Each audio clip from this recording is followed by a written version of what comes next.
Well, hello everybody. It's Joe from the Strange Voyage Files, and uh, not a video I want to do by any means. It is October 19th, 2025, and a couple days ago we lost Ace. We have really there have been so many. I mean Ozzy. I'm still not over Ozzy.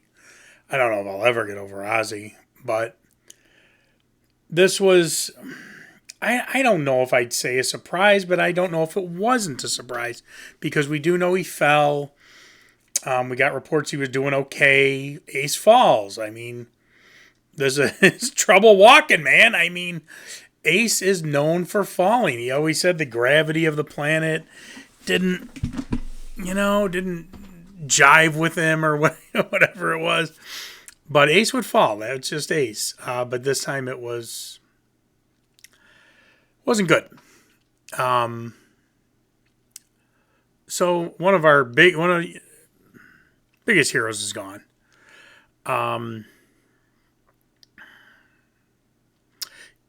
Ace was very important to me, probably more later in life than as a kid. As a kid, if I was going to pick the superhero Kiss member, it was going to be Gene.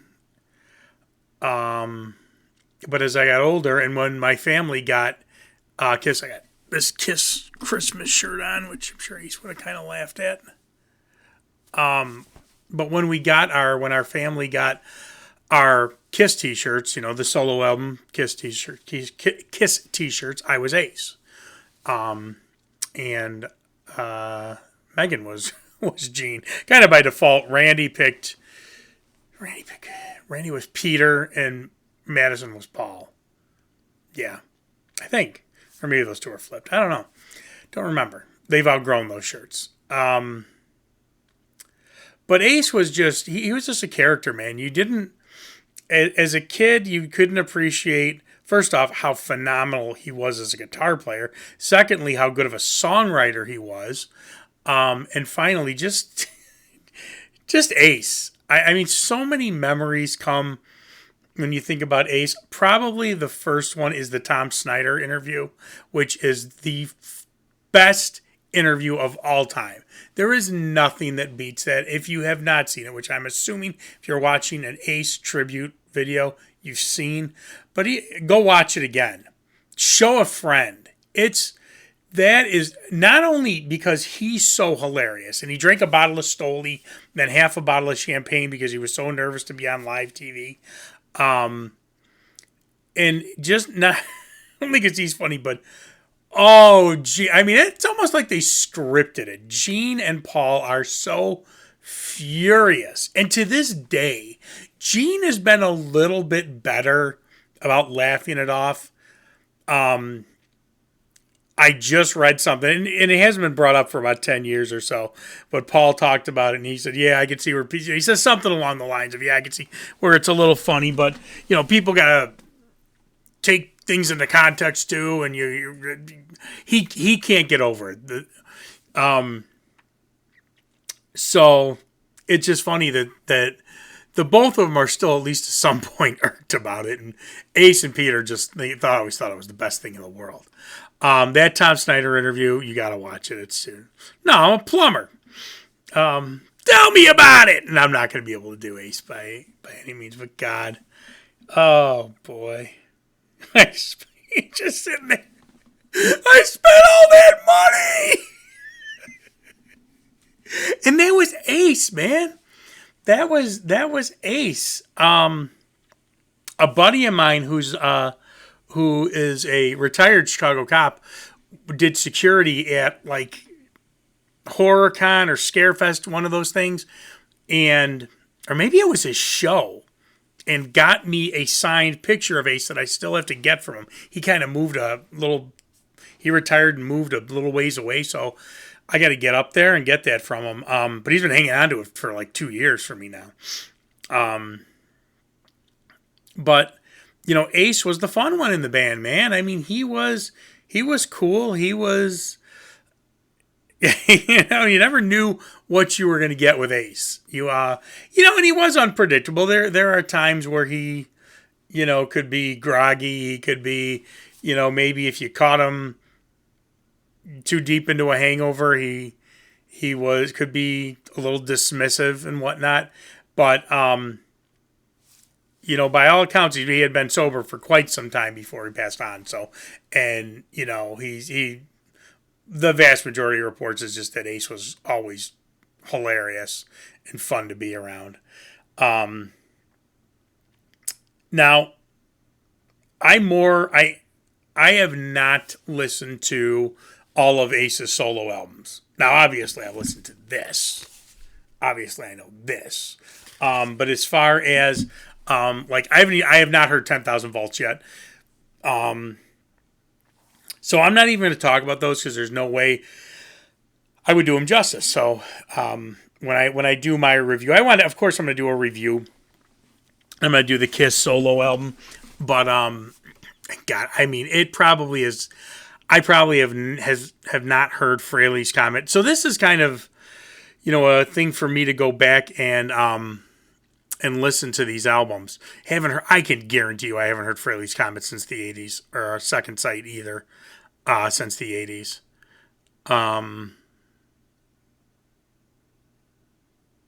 Yeah. Now,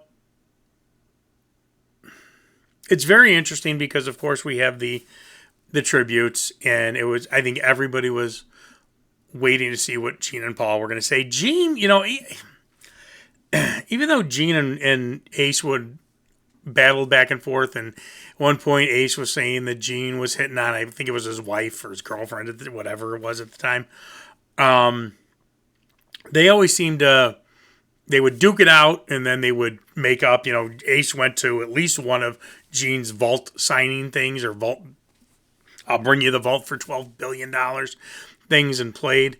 So those two seemed to get, they would make up more than Paul and Ace. And I don't know if Paul and Ace were on good terms when Ace passed away. They both gave the tributes and whatnot, and Paul's was a little bit more static, if you will, a little bit more, very straightforward. He was a member of the Kiss family, and we wouldn't be Kiss without him. And, but, something that you or I absolutely could have wrote for him, which I'm sure that Paul said, to his personal assistant, here, write this, put it online. And Ace said that he regretted not performing. I guess there was an opportunity to perform with Kiss. And he said, no, these guys have screwed me over too much, which you can't blame the guy. It's I don't know. I can't blame him. We all always wanted those four guys back. We never got the the reunion tour, which I did not see. I don't know why I never saw that tour. And the only thing I could think of, it being in Chicago, I absolutely will not go to the sports stadiums for concerts. It's just a mess. So they probably played either Wrigley Field or the Bears Stadium, Soldier Field, and that's probably why I didn't go, because I don't know why I wouldn't have gone to see that one. Saw Kiss Without Makeup a few times. I don't know why I would not have gone to see the reunion. I know they were selling out, and that was expensive. That was like the kind of the beginning of, believe Kiss was the beginning with the meet and greets and the really crazy high expensive ticket prices. So that could have played a role too. I know my buddy was a Kiss fanatic, and he went, and I think he went all dressed up and everything too, but he said tickets were insane. So that could have played a role too. But I don't know if Tommy Thayer has done a tribute or anything. I hope not. It's that was never good. And I'm not look, there's a lot of people on this planet that hate my guts. And to be completely honest with you, the day I'm gone, quite a few of them will get a nice laugh. The last thing I would ever want is somebody like that to go, man, oh, Joe was so great, we had our faults, but blah, blah, blah. No. Don't do that. I don't like that. Him and Tommy Thayer, they weren't buddies, they weren't chums. There were some Kiss cruises and whatnot where they played on the stage, and they put on smiles, but they did not. So I hope that, I don't know if Tommy did a tribute or not, or I'm sure I'm assuming I guess he would have to. What in the heck is this? Hold, please. I'm back. Not that it meant anything. I paused the video. But, yeah, this is tough. Kind of don't even know where to go with this. I mean, you get to a point where you're numb. And you do start to think, who's next? Because, these guys are all, they're getting up there in age. They're in their 70s. Depending on who it is, 60s, 70s, some. I mean, a couple real close to 80. And they lived a hard life. Ace and Ozzy, they lived it, man. They lived it. And I'm not saying that had anything to do with them passing. And 70 is youngish. It's not, it's not what it was when we were kids. I'm not saying it did. I'm not saying it didn't. But, if you're in Vegas, you're going to roll that living that lifestyle for so many years is not going to help the situation. So, you look at a lot of our other heroes and wonder, who else are we going to lose? I don't know. It's really becoming a big wake-up call. Because these are people you just didn't think you were going to lose. You knew, but it wasn't, I don't know. Ace was something else, man. He was the most, you don't just say this because it was Ace. He was such a standout in the biggest band in the world for a few years. I talk to young people, especially my daughter's friends and whatnot, and they're all Taylor Swift. And I'm like, guys, I have met, I'm born in the mid 70s. Okay. So no, I was not going to Kiss concerts at 76. I would have been, 3-4 years old.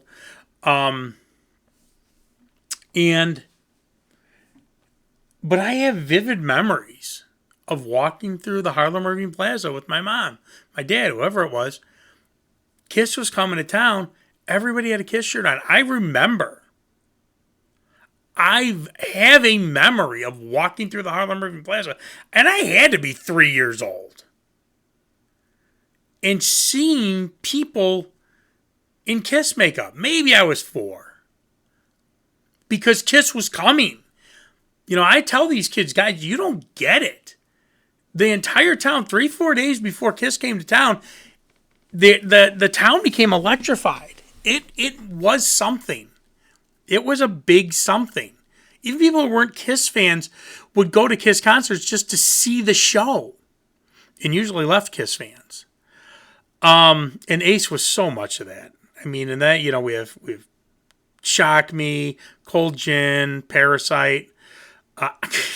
I swear to God, I even like the 3 songs off Unmasked. I love Unmasked. Give me shit for it all you want. I love Unmasked.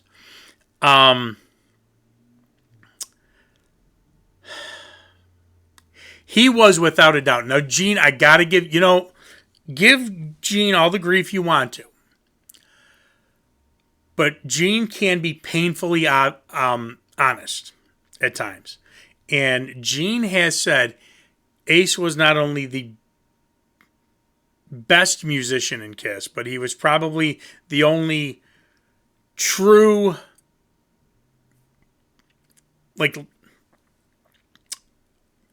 god of that instrument. Nobody puts Gene Simmons in the hierarchy of bass players. They really don't. Peter Criss with drums, it depends on who you talk to. I think he's a good drummer. I could list quite a few better drummers, but I would never say Peter's a bad drummer. And I sure as hell would not say, when I'm making a list, Paul Stanley would make the top 10 rhythm guitar players. At the time, singers, yes. I'll die on that hill. For 70s and 80s Kiss, Paul Stanley was an unbelievable singer. Good guitar player. I mean, I'm not saying the guy had anything wrong with him, but Ace was the one, though. Ace was the master of his instrument in that band. Peter be a second. I don't want to say close second, but he would be a second. But Ace was it, man. So, Ace, you're up there with Eddie and Ozzy and Ronnie and Lemmy. And the two way too oftenly looked over, Steve Clark and Randy, Cliff. How about Cozy Powell? Hope you're having fun, man. I guarantee you there's a bar up there where God said, drink all you want, man. It's all good. It's all good. Don't drink though, kids. Don't ever drink. Don't need to drink to be cool. All right. So I'm going to go into the phase. Now, I don't listen to, I'll be honest with you, I don't listen to the solo albums all that often. I have said in the past, Paul's is my favorite. I also have this. Now, the one I just showed you, I got at a record store, and then here's the picture disc they released. I have all 4 on picture disc, and I was going to put them in frames and put them up on the wall in that room. There's another video that shows my room. And I didn't do it because it sounds so good. I've not listened to the Ace Frehley, this solo album in God knows how long. So over the past 3 days, I've been listening to it over and over because if I'm going to give a ranking of it, I don't want it to be rushed. I just don't listen to the solo albums all that often. But I didn't put these picture discs up because that's the one I listen to. It sounds so good. The quality of sound is so good. I don't want to put those up. So they stay in the record collection. But okay. So going off the album, started off with Rip It Out. This one was a classic from this album. It's a 5. It is a rocker. It is Rip It Out. Unbelievable song. Unbelievable song. Speeding Back to My Baby is okay. It's not a filler song, but it's not one of the standouts for me. It's a 3. Rip It Out's a 5. And again, this is between 1 and 5. Rip It Out's a 5. Speeding Back to My Baby is a 3. Then we go back to Snowblind, which is a 5. Just an absolute 5. The only... Black Sabbath Snowblind beats it, but wow, this is a great song. Another great song and freaky weird song. Ozone is a 5 too. Ozone is great. I forgot how kind of weird that song was. What's on Your Mind is a 4, and it would almost be a 5 because I like the verses and the bridge more. They're more melodic. But What's on Your Mind is a really, really good song. It's not a perfect song, so it's a 4. New York Groove, I've always loved that song. I traditionally hate covers, but he did such a good job. It's a 5. Absolutely a 5. I'm in Need of Love. It's a 3. Good, but I think the last 3 tracks, one of them I think is a filler, but they don't hold up as well. I'm in Need of Love is a good song. It's a 3. Wiped Out, I'm not a big fan of. It's a filler. It's a 2. I'm Wiped Out is not a great one to me. Now, Fractured Mirror, I really went between a 3 and a 4, and I'm usually it's an instrumental. Usually instrumentals for me go lower. I did give it a 3, but man, it got close to a 4. It's a really good instrumental. It's probably one of the better instrumentals from bands all around. So when you average those numbers up, you get 3.8. I don't do decimals, so it rounds up to a 4, which would make sense. This album would absolutely be a 4. It's not a 5 for me. Even Paul's wouldn't be a 5. None of the solo albums would be a 5, but really great album. I know why this album is what is considered the best of the solo albums by a lot of people. I like the pop ball. Not going to lie. Not going to sugarcoat it. But great album. I will definitely be listening to this one more. Ace, thank you for everything. You made us all laugh. You made us all smile. And in the past few days, you made us all cry. We love you, Ace. Have fun up there with Oz. Everybody else, see you later. Like, subscribe, all that crap.